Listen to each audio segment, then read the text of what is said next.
Dulu, saya pernah difitnah, katanya saya bukan dokter. Viral, iya emang Sunio tuh emang ada gila-gilanya. Dia tuh udah bukan dokter ya. Di Chatley itu, dia tuh udah gak punya izin praktek, asal kalian tahu. Emang kalian bodoh aja. Izin prakteknya dia tuh udah dicabut. Richard alias Tunea, ternyata kamu nggak punya surat izin praktek ya? Ih, ketahuan. Dan pada saat itu, banyak orang yang percaya.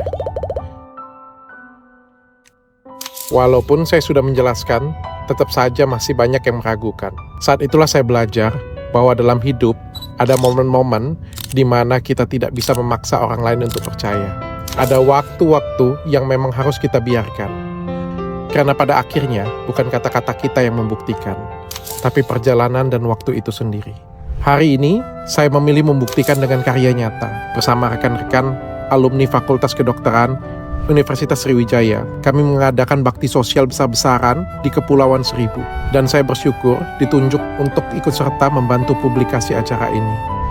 Senang rasanya menjadi bagian dari kebanggaan alma mater. Berjuang bukan dengan kata-kata, tapi dengan pengabdian nyata untuk masyarakat.